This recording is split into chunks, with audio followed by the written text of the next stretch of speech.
तो आज के दिन हम मार्किंग करेंगे एनाटमी के अपर लिम्ब की चैप्टर 3 पेक्टोरल रीजन की।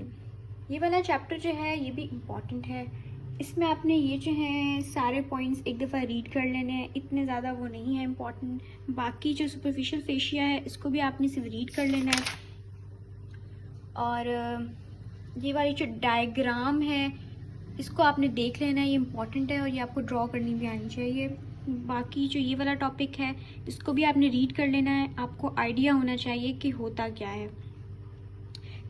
फिर हम आते हैं इस चैप्टर के मोस्ट इम्पॉर्टेंट टॉपिक की तरफ, जो है ब्रेस्ट। ये मोस्ट इम्पॉर्टेंट है और इसके ऊपर एक SCQ इसमें से ज़रूर आता है पेपर में, और इसी वाले पोर्शन से ही उस SCQ के आने के ज़्यादा चांसेस होते हैं इस पूरे चैप्टर में। So that is breast. So let's go. इसमें आपको सब कुछ करना है, मतलब इस वाला जो टॉपिक है ना ब्रेस्ट, इसमें आपने ना कुछ नहीं छोड़ना। आपको हर एक एक हेडिंग इंपॉर्टेंट है और जो छोड़ना है वो मैं आपको आगे बताती हूँ। पहले तो आपको सिचुएशन का पता होना चाहिए, और दूसरा एक्सटेंड भी पूछते हैं, ये ना वाइवा में पूछते हैं और MCQ भी आ जाता होता है।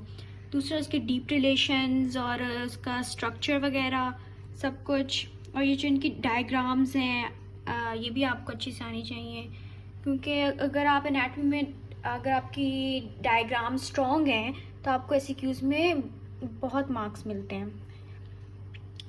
उसके बाद हम आगे चलें तो ये उसके बाद ये स्किन है ये सारा, और स्ट्रोमा। उसके बाद ये वाला जो टॉपिक है ब्रेस्ट वाली पोर्शन का ब्लड सप्लाई, ये भी बहुत इंपॉर्टेंट SCQ है। ये भी पूछते होते हैं कि right a note on blood supply of breast, तो आपको ये वाला क्वेश्चन भी अच्छे से आना चाहिए, SCQ है।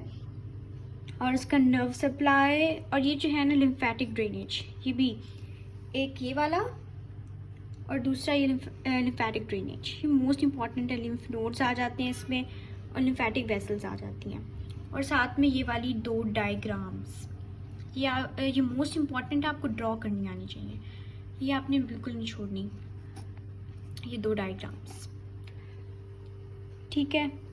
उसके बाद आपको इनके नाम आने चाहिए अच्छे से, कि ना कौन से लिम्फ नोड्स होते हैं और किस किस जगह पे जाके ड्रेन करते हैं और कहाँ से रिसीव करते हैं लिम्फ और वगैरह सब कुछ। और उसके बाद ये वाला जो पोर्शन है डेवलपमेंट ऑफ ब्रेस्ट, ये नहीं करना, और हिस्ट्री ऑफ ब्रेस्ट ये भी नहीं करना, और ये टेस्टिंग फेज ये भी नहीं करना, और ये भी नहीं करना। मतलब आपने ना ये इन दोनों पेजेस को नहीं करना, बस आपको ये वाली डायग्राम आनी चाहिए। ये आगे जाके मैं आपको बताती हूँ।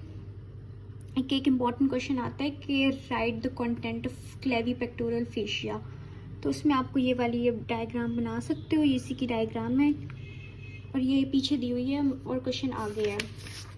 इसके बाद ये जो है पिंक बॉक्सेस, ये तो हर चैप्टर के मोस्ट इम्पॉर्टेंट होते हैं, और इसी में से इसका एक SCQ भी आया हुआ है पास पेपर में। आप लोग पास पेपर खोल कर देखोगे तो उस SCQ का आंसर आपको इसमें मिलेगा, इसी वाले पिंक बॉक्स में मिलेगा, ठीक है। ये वाला जो पिंक बॉक्स है ये इस चैप्टर का ना इम्पॉर्टेंट पिंक बॉक्स है, ये आपने बिल्कुल नहीं स्किप करना।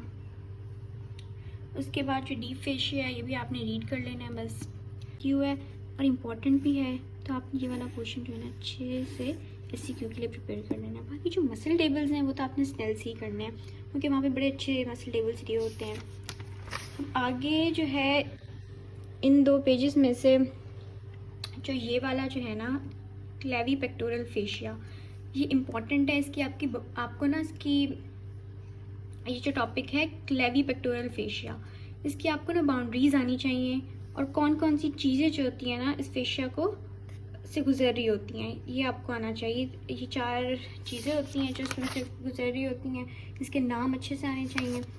बाकी जो इसकी जो मैंने आपको डायग्राम बताई थी पीछे बनी हुई है, पीछे की तरफ जैसे ये वाली बनी हुई है, अगर आप डायग्राम बनानी है तो यहाँ से आपने बनानी है, बाकी इसका लिखा सारा यहाँ पे हुआ है।